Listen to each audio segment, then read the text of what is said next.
something that you know what?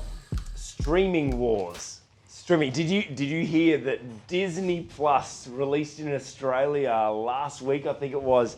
And I don't know. Now I'm way confused. I'm Netflix. I've got Stan. I've got Disney Plus. Now there's way too many options. Look, not actually going to talk about watching TV because I know Wez doesn't go for that at all. But I suppose for me, bringing up the streaming wars is just seeing how much value there is. They're saying that $650 billion has been spent over the last 5 years on content.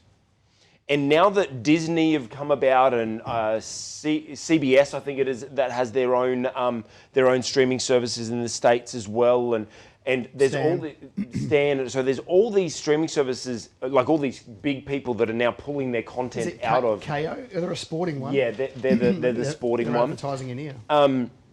And so you've got all these big players that are now pulling their content, like Disney. Now no one else can have their access to those, and it just shows there's this. They say that Hollywood studio rent space has just like quadrupled and tenfold because now everyone's just so desperate for creating content. And for me, the thing that jumps out at me with something like this is, well, number one, the disruption. The disruptors are now being disrupted, Yep. And one thing that you're always going on about, we just finished live training last week, and at live training, it seemed like you were just playing an old record over and over again with these people, with our clients. Some clients haven't still gotten it, about content, creating content. We are in an era, I remember going back 10, 15 years ago when I was running events and we were creating content for MTV. And they were hungry, and I'm talking 15 years ago, that nowadays people are hungry and getting even more hungry for content. What does this mean for a practical business person? Yeah. Well, the streaming wars is an interesting thing to watch because Netflix probably have first mover advantage. They weren't the first, but they were the first to get a critical mass. But they run the risk of being swallowed, actually, because, none of them actually have a pathway to profitability. The only one that actually has a chance of running a profitable business is Disney. Yep. And there's a few reasons. It can cross-sell a lot more products and services into its database, Yep. right? So Netflix has to do partnership deals to cross-sell. Disney can just sell its own stuff. It's so broad. So it picks up margin. It doesn't cost itself anything. Now, the other thing is Disney owns the rights to nearly half of the content in the world. So like you said, Disney just goes straight to Netflix and say, all that stuff you're showing that's ours, you now can't show it anymore. So I don't know. I mean, Disney have the deepest pockets. So, but what's really interesting is Disney, when they launched, it didn't work. So they didn't hit their numbers anywhere near their expectation of what they're expecting when they launched whatever it was 7 to 10 days ago.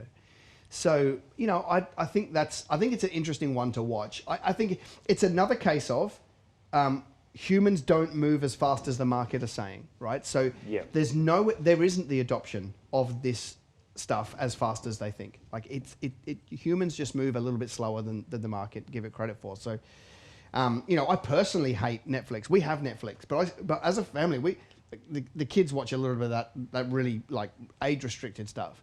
But when I sit down with Kimberly at night, we spend more time flicking through trying to work out what to watch than actually watch. And there's been many times I flick through and go, it's too hard, let's go to bed. Yeah. Right?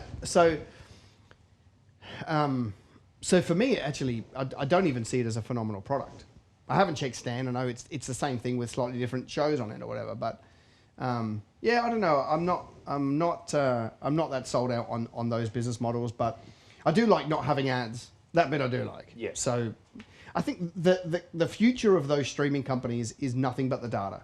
So all they're doing is taking content and selling it, and then they're going to take that data and be able to mine it and do other things with it. That's where the money is going to be. The question is, can they last between starting and getting to the point where the data is useful? Can they burn, because they're burning cash all the time, they're not profitable. If they burn too much between now and then, will they stay alive is probably the name of the game. And what about the Yeah, like, I mean, you look at them, you're like, I love no ads. That's great. But YouTube never used to have ads either. And then, there's so many things that started out without ads. Do you believe that that's probably inevitable, that they'll have at least some pre-roll ads or something like that? Or Well, if they do, their business is gone. yeah, So they've got to find a way to monetize elsewhere. They've got to. If they start putting ads back into Netflix, then I think their number one value proposition has just disappeared. So I don't know. I think that'd be a bad business model if that's what it is. yeah. So create content. Create your own content, because people are hungry and starving for content. Yeah. $650 billion spent on it. Yeah, and what's really crazy is that we can all do it now through one of these. So, I mean, we're doing it now. Yeah. Like we are sitting here producing content for you that we are going to leverage. We're going to chop it up into, 20 small bits of content, 178 bits of content this week will go out from this show. And then we'll run ads against it to a targeted audience to get more people in the top of funnel to watch more shows. And I've spent $35,000 setting up a studio, which 5 years ago cost you $1 million. Yeah. So when I think about it, like there are people all over Australia and beyond who sit down at night at the prime time TV slot, and they don't watch TV. They watch Kingdom Business TV on their device. Yep. Every night somewhere. Like, what an amazing opportunity. That's what you need to be. You need to be thinking like that for your business, whether it's a plumbing business, graphic designer, accountant, taxidermist, whatever.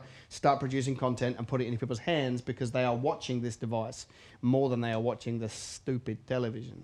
Yeah, I mean, look, when I was creating content for MTV, like, we were spending almost $50,000 an episode. And then now it's a couple of us just sitting in front of a camera having a yarn, and like $30,000 to set up the place. And then we've done that's it. 60 episodes Yeah. for less than $50,000. Yeah. So, guys, people are hungry for content, and they want to know what you know. I mean, you look at Netflix. What's Netflix's number one watched programs? Documentaries. Like, that's what their number one piece of content is documentaries. So people are wanting to know. They want to know stuff. They want to learn. They're a little bit voyeuristic, and they want to get into your world and create some content.